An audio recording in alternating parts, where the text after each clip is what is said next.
Hi guys! So I'm going to read you Marin. It's the vignette that's on page 26. And you can get your books out and read along with me.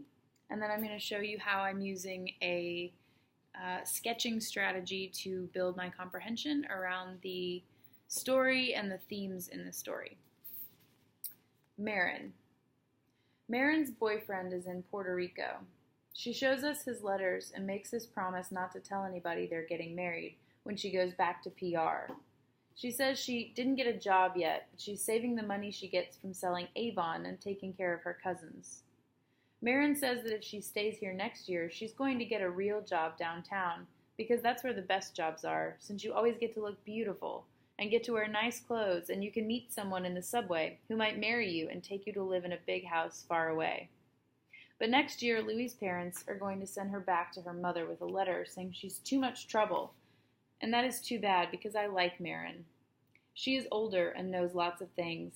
She's the one who told us how Davy the baby's sister got pregnant and what cream is best for taking off mustache hair. And if you count the white flecks on your fingernails, you can know how many boys are thinking of you, and lots of other things I can't remember now. We never see Marin until her aunt comes home from work, and even then she can only stay out in front. She is there every night with the radio.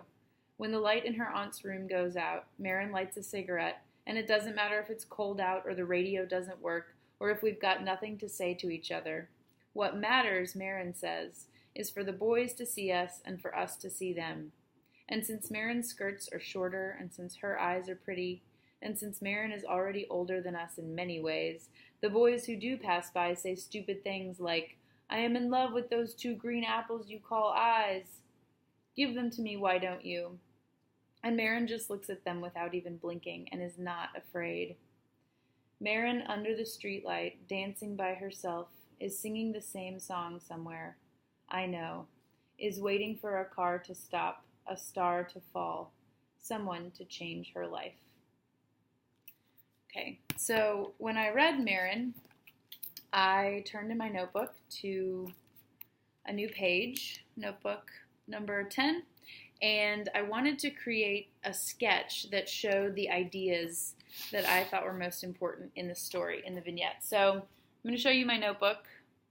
So it's not beautiful, and I'm not a very good artist, but this is Marin here, and she's thinking about her job downtown where she'll get to look pretty, even though my picture isn't very pretty.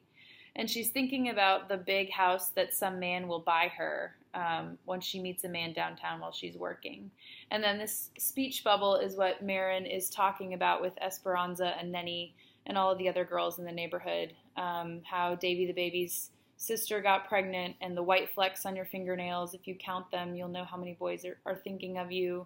And then I wrote Nair, that's her, that's the mustache cream. So she's thinking about this future that she wants, and she's talking about these things that show that she's grown up and knows so much about being a woman. And then over here, this is Marin in the evening out smoking a cigarette while the boys are walking by, telling her that her eyes are two green apples. But while these boys are talking to her, she's thinking, when will he show up and change my life? And then the star is falling, the star that she's waiting for.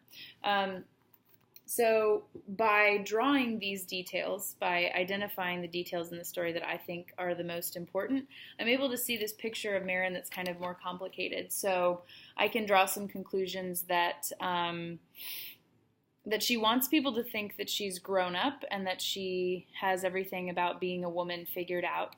That she does want a different life for her future, but it's not the same way that Alicia wants a different life, Alicia who sees mice. And I know that when she's standing out front and all of these boys are giving her attention, what she really wants is for somebody to come and take her away from here. But it kind of seems like Marin doesn't think that she's capable of taking herself away from here, because everything about her future plans revolves around a man who's going to buy her a house or a man who's going to scoop her up and change her life. So by sketching the story and sketching the details that seemed the most important, I was able to draw some conclusions about the story overall. And this is what I want you to do when you read All Summer in a Day, which relates to the eclipse, because instead of having the sun covered up once. It has the sun coming out once every 7 years. So you're going to read the story, and you're going to identify the details that you think are the most important for the point of the story, for the plot, and also kind of the main idea, the author's purpose. And you're going to illustrate those details from the story in notebook number 10, just like I did. And you can use a whole sheet of paper if you want to, or you can just use a part of it. But in drawing those details, you're going to prepare yourself for, on Tuesday, drawing some conclusions about what the important thematic ideas were in All Summer in a Day. All right.